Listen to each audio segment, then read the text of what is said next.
Greetings, students. Happy first module of life management. So let me first explain what's going to happen here.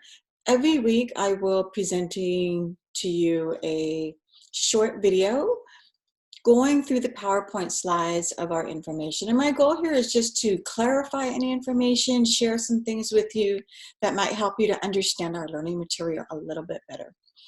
So jumping into life management, our first module for this week is going to be talking about our values and belief, because a big part of this course is learning more about you. The more you know about you, the better decisions you can make, right? About your future, about your relationships. You can make better choices when you understand yourself. And so a lot of this course is going to be about self-discovery. So let's go ahead and see what we're going to talk about here. So when we think about our class and life management, which again, I'd like to call life balance, here's some of the things that we will be covering all semester long. We're going to first of all start off talking about your values and your beliefs. And we're going to talk about goal setting. How do we make good decisions? We'll talk about your identity a little bit more and how to build self-esteem. This is one of the questions I frequently get from students is they're insecure. And they ask me, how do I build my self-esteem? So we'll talk a little bit about that. Then we'll talk about motivation. What motivates you? What can motivate us? And we'll talk about something called social capital, which is really useful to us in life. We'll talk about family dynamics, which really mean just family relationships and the way that we work within this family unit. Some of us have some positive experiences and some of us are challenged in the family area. And so we'll talk about that. Time management and organization are really important to being successful. How to be a successful student. What comes along with applying to college or things of that nature. Stress management. Eating right, exercise. This is a big one. This is so important. I teach nutrition. It is so important for us to eat right, for us to exercise and to care about our physical health. Communication skills. We need to learn how to interact with people, whether it's in the work setting, whether it's in the school setting, definitely in our relationships, but we need to learn how to communicate. Connecting with people and having healthy relationships. The key word there being healthy. Many of us have experienced some unhealthy or relationships that are not positive for us. They don't build us up, and we need to figure out how to choose people that are healthy and how to have those healthy relationships. Money management. We'll spend some time talking about how to budget money. What does investment mean, right? I want to explain all about how money works and how you should plan to use money in your future. Academic and career preparation, which really means let's talk about your resume. Let's talk about what kind of career you're interested in. Let's talk about being prepared in those ways. And then at the end, we'll wrap it up by talking about, again, that life balance overall. So you'll see that we don't have a textbook for this course, but I've compiled information on all of these different topics because I think that they are something that we really would find useful as we navigate this life. The way that our course is going to flow or work, if you will, the structure, we are using this Canvas online learning platform, right?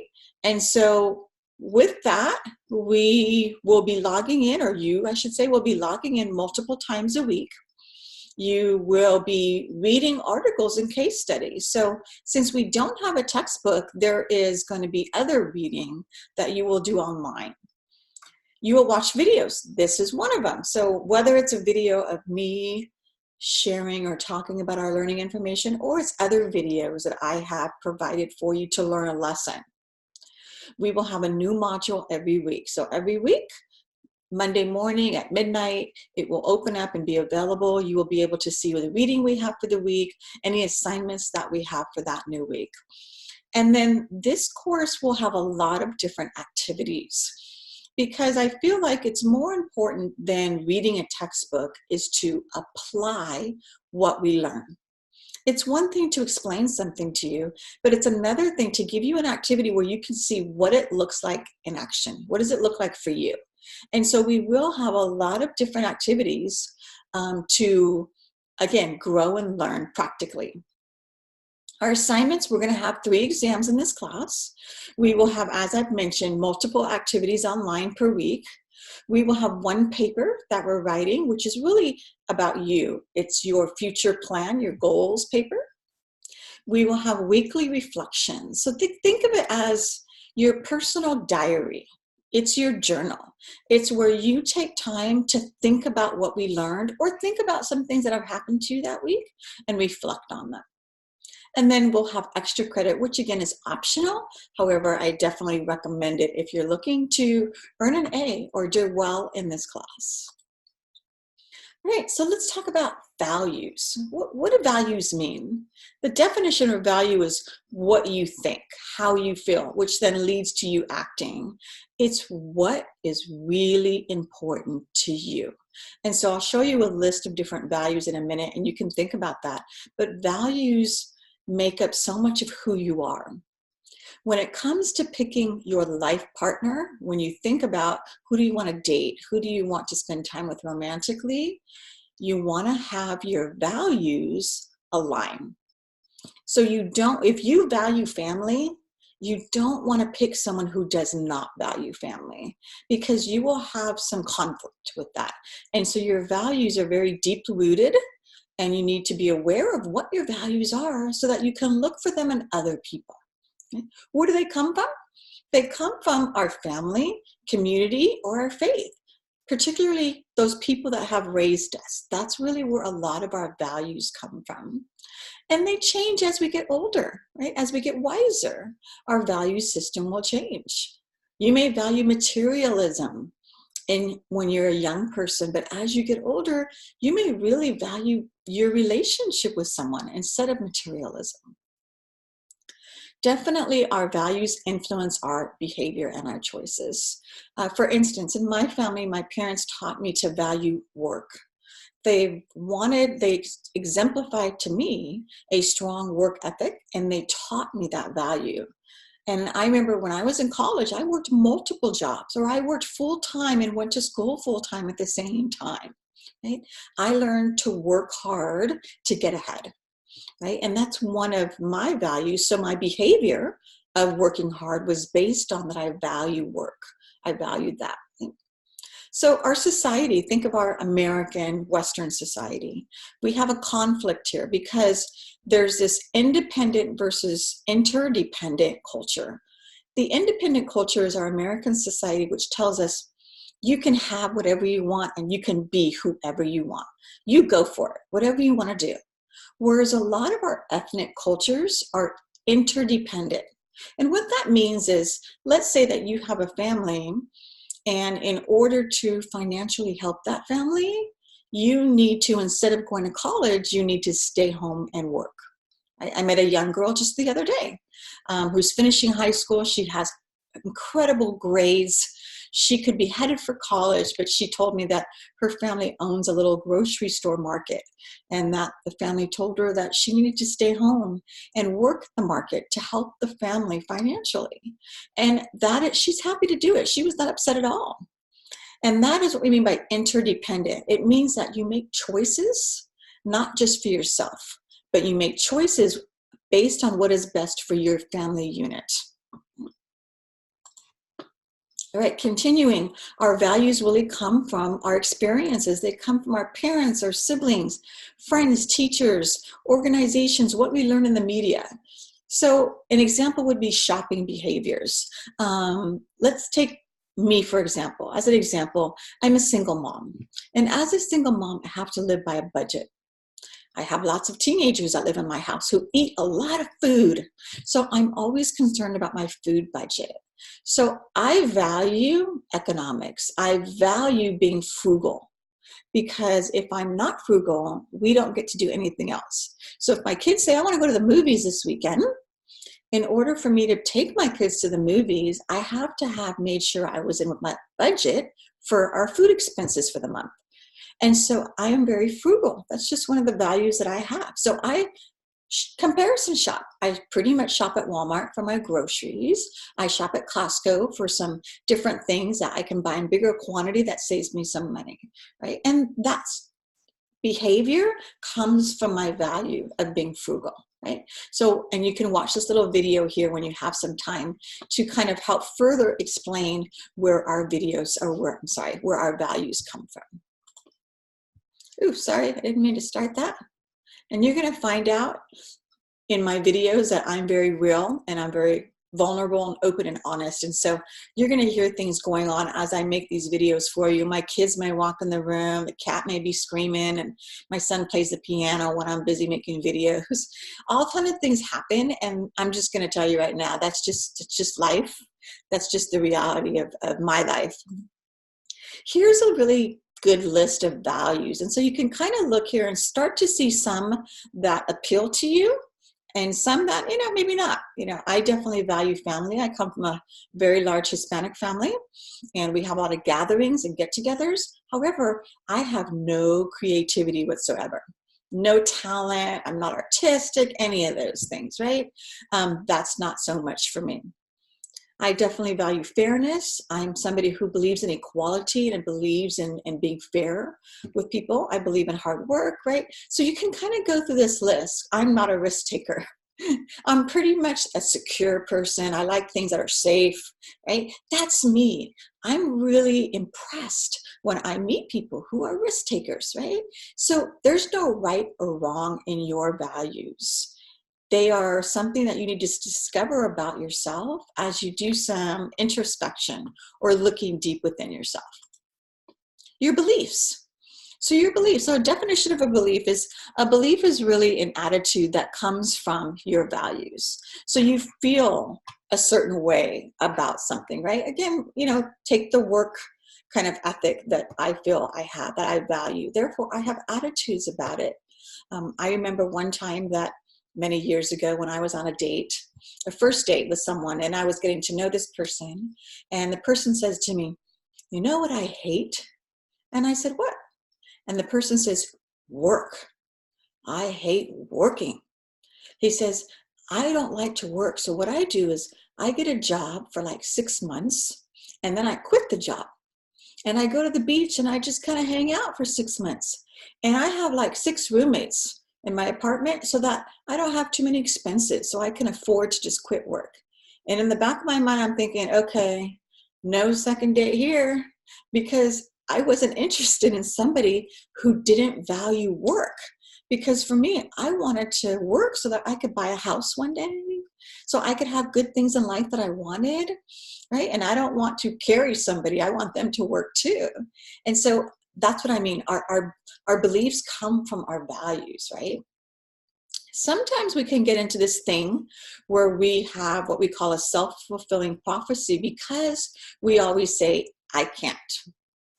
So have you met someone who does that? Or maybe you do that, where you're like, somebody will say something like, "Why don't you try a college class?" "I can't do that. I'm not smart enough," right? We're always down on ourselves. We always have this, I can't. And I'm not one who enjoys being around people that always say "I can't," because they have negative beliefs instead of positive beliefs. Instead of just being open to say, maybe I could try it and see how it works. Maybe it's not for me, but until you try it, you won't know, right? And so you want to make sure that you're using the right language when we talk about, can I do something? I can, instead of I can't. And then changing our beliefs, right? Understand that they're powerful. They are. If you come from maybe a particular faith and you believe in your faith, it's very hard for someone to sway you to another faith, because it's powerful. That belief is very powerful. And when we want to change a particular belief, we want to make sure that we're always using positive self-talk, right? We're using present tense and we're focusing on the self. It's so important. We'll talk later about self-care and taking care of ourselves. But it's so important. Sometimes you have to say good things to yourself, right? For instance, I do this activity where I tell students for a week, I want you to wake up in the morning, and when you go to the mirror in your bathroom or whatever it be, and you start brushing your teeth and getting ready for the day, I want you to look in the mirror and tell yourself, "I am awesome. I'm beautiful. I'm handsome, I'm amazing, right? Do that. And students at first are like, ew, that's weird. No, that's funny. I can't do that. But you know what? After a week of doing it, students come back and they're like, whoa, it made me feel better about myself. By Friday, I was thinking, wow, I can like do all kinds of things because I feel good. It's kind of like our words are powerful. And so we need to understand that. Our attitudes. Our attitudes, again, they express our values. So like I said, I have attitudes when I meet people who are overspenders, people who buy things maybe without thinking of cost, or they buy things they don't need. And I probably have a bad attitude about that, right? And I'm probably judging a little truthfully too. And it's because that my value system is so different from that. Right? And so our attitudes come to the surface. People will understand what we value when they see or view our attitudes about things. So what is success? When we think about success, what is it really? Success is the fulfillment of potential. Therefore, has nothing to do with money. It has nothing to do with popularity. It does not have to do with some of the things that maybe Hollywood or the media would have you believe leads to success. It has to do with you, and you have potential to go so far or to do so much. And if you meet that potential, you are successful. That's it. That's it. Not at all hard to do, right? And when we think of what some successful people have done or believe, these kind of 7 beliefs, first of all, they don't believe in fate. They believe that everything happens for a reason, right? I should learn from that reason. And a big one is there's no such thing as failure. People think of failure as a bad thing. However, it's not, in the sense that I think Michael Jordan failed to make a free throw shot, like, 10,000 times or something. Yet you and I know Michael Jordan is an amazing professional basketball player. He had to fail in order to get better and in order to succeed, right? So failure is a stepping stone to teach you what to change and what to do better. Whatever happens, take responsibility. Have you ever met those people that are really good at blaming everyone else for their problems?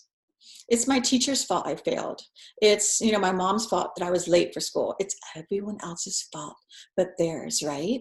And so you need to learn to take responsibility. If you fail at something, that's okay. Again, it's a stepping stone. You're learning from it, but take accountability about that. You don't need to understand everything in order to use it, right? For instance, I don't understand politics very much, right? I mean, I get the general idea of how politics work, but it's not something that interests me, and I'm not really good at it. However, I understand how to use it. I understand that there are people in Sacramento that I can call when I want them to pass a bill. And there's been different times, whether it be for foster youth or for students in community college, that there's been a bill that they're going to vote on, and I want them to vote either positively or negatively. I will call and I will say, I am your constituent and I want you to vote this way. So I don't understand it all, but I want to use it. Others are your greatest resource. This is big because so many times we're taught you can do everything on your own. You can be an island unto yourself and you can accomplish what you want. You don't need anybody else. Well, truthfully, we do. We need a lot of other people. You can use people and use the connections and use the information they give you to be successful. And that's what you should do. It's not wrong to do that. Work is play. For people who are successful, they like what they do, and that's important.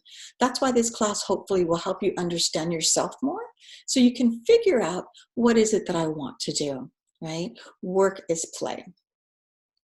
Success takes commitment. Therefore, you have to stick with it, even when you're feeling down or depressed, even when you're feeling like it's going to take me 6 years to get through college or however long, depending on what you want to achieve, right? You have to be committed to it. Stick with it in order to be successful. People who bail at the first sign of trouble are not going to accomplish their goals. right? Self-belief. What's self-belief? Self-belief is when you have confidence in and respect for your abilities, for your talents, your giftings, right? That is self-belief. You believe in yourself, right? So how do we improve that? Because a lot of us struggle with this, right? We don't believe we're smart. We don't believe we're good.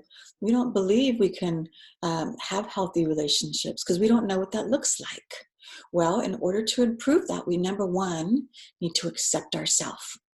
You need to accept yourself. You need to start to understand and realize that there's many wonderful traits about you. Maybe people haven't told you what they are, but you can discover them on your own also. We need to pay attention to yourself. So this is why we're doing what we call this reflective journal, because this is where you can start to write about what we're learning and start to say, who am I? Who are you? What satisfies you? What makes you happy, right? Learn more about yourself. Use positive self-talk. We talked about that. I can, I will. When you write your goals paper, I want you to state every goal. I will. I don't want you to say things like, I will not, I can't. It will be, I will. Because when you speak something powerful, it can come into being, right? Try new things. This is hard because sometimes we get stuck. We get stuck in like, this is what I'm comfortable with. I'm not sure I can do other things. But we have to, in order to develop that self-belief in ourselves, we need to try new things to figure out I liked it or I didn't like it or I was amazing at it. I had no idea I could do that, right? And remember that you are special. And sometimes I have students who tell me there's no way, I'm not special. And I promise you, if I sat down with you and I learned about you, I could point out things about you that are special because we all are. We all have unique characteristics that make us special. When we think about figuring out who we are and our self-belief, understand that your ethnic identity plays a really key role in preparing you for this adulthood experience, right? What do I mean by ethnic identity? I mean that you have embraced who you are and who you want to identify with. For instance, for me, myself, I identify myself as a Latina, right? I am of Mexican-American heritage. I know that my grandparents came from Jalisco, Mexico. I know that they came here to this country, worked hard. My parents worked hard. And so I'm proud of my American heritage and I'm proud of my Mexican heritage. And so I'm really happy to identify myself as a Latina. Right? Say you come from a maybe bicultural family where maybe you have one parent that is Filipino and one parent that is African American. When we say your ethnic identity, we mean how do you feel comfortable identifying? Which one of those cultures or both are important to you? Because understanding our ethnic identity helps us to have less stress in life. It helps us to feel more secure. And so you want to think about if you don't already feel like you're secure in that identity, let's start to talk about it and think about how you're feeling about those ethnic culture, tradition, beliefs that you want to embrace or you don't want to embrace. Okay, and this is just kind of a slide showing you how we can connect our values to the things that we're interested in, to our eventual goals in life. And so if you look at the different students here, we can see things. For instance, Liza, sorry, she values supporting her family financially. That's something that she wants to do. She also values continuing to develop knowledge and skills. So she wants to be a lifelong learner. Her interests are writing and working with people. So when she's looking at possible career academic goals, she's thinking about taking courses that have to do with writing and have to do with working with groups, and then maybe having jobs that will provide enough money for her to help her family and herself, and also, continue to write and work with people. And you can continue to look at the other students and what their connections to the values and the interest and the outcomes or goals might be. So most of our videos will be very short. Again, I want to just keep your attention span for a short time and just really provide clarification on what we're learning, but I'm excited that you would go ahead and explore this first week of our life management course. I will see you next week when we jump into module number 2.